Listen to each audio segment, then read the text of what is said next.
ఈ Hartog committee విద్యా వ్యవస్థ మొత్తం పరిశీలించిన తర్వాత ఫస్ట్ ఇది గుణాత్మక విద్యని అందించాలి.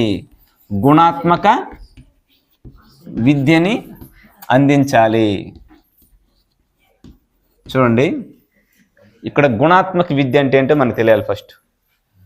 సో గుణాత్మక విద్య అంటే ఒక వ్యక్తి సమాజానికి ఉపయోగపడే విధంగా విద్యా విధానం ఉండాలనేసి ఇది మొట్టమొదటిసారిగా చెప్పడం జరిగింది. అంటే గుణాత్మక విద్య అంటేమి ఆ వ్యక్తి సమాజానికి ఉపయోగపడే విధంగా ఉండాలి విద్యా విధానము అని. సో గుణాత్మక విద్యను అందించాలని చెప్తూ దానికోసం గుణాత్మక విద్య అందిస్తున్నారా లేదా అనే విషయం తెలుసుకోవడానికి పర్యవేక్షకుల సంఖ్యని పెంచమని చెప్పింది. రెండో అంశం, ప్రతి ఒక్కరికి ప్రాథమిక విద్యని ఉచితంగా అందించాలి అని చెప్పడం జరిగింది.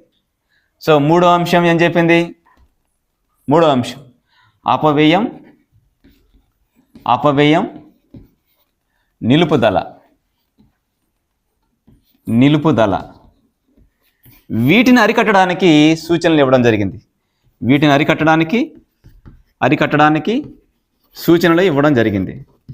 ఏంటి ఫస్ట్ అపవ్యయం అంటే ఏంది, నిలుపుదల ఏంటి? అపవ్యయం అంటే ప్రాథమిక విద్య పూర్తి కాకుండానే మధ్యలో బడి మానివేయడాన్ని అపవ్యయం అంటాం. అంటే ప్రాథమిక విద్య పూర్తి కాకుండా మధ్యలో బడి మానివేయడాన్ని అపవ్యయం అంటాం. ఇంకా నిలుపుదల అంటే ఏమంటే ఒకే తరగతిలో ఎక్కువ సంవత్సరాల పాటు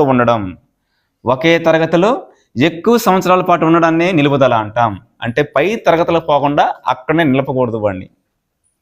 ఈ రెండింటిని అరికట్టడానికి సూచనలు ఇచ్చిన కమిటీ ఏదైనా ఉందంటే హార్టాగ్ కమిటీ.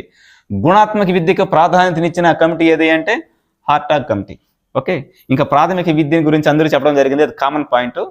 ఈ రెండు ఎవరు చెప్పలేదు, గుర్తుపెట్టుకోవాలి ఆ విషయం. ఇక్కడ ఈ అపవ్యయం నిలుపుదలకి ప్రధాన కారణం ఏమని చెప్పింది? దీనికి కారణం ఏమని చెప్పింది? దీనికి కారణం ఫస్ట్, తల్లిదండ్రులు నిరక్షరాస్యత కలిగి ఉండడం.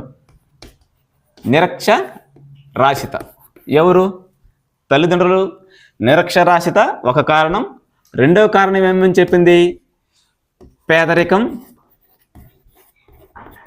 మూడో కారణం ఏం చెప్పింది? శిక్షణ పొందని ఉపాధ్యాయులు ఉండడం. అంటే సుశిక్షితులైన ఉపాధ్యాయులు లేకపోవడం. చూడండి, అంటే ఏమని, ఎవరైతే శిక్షణ పొంది ఉంటారో అలాంటి ఉపాధ్యాయులను మాత్రమే నియామకం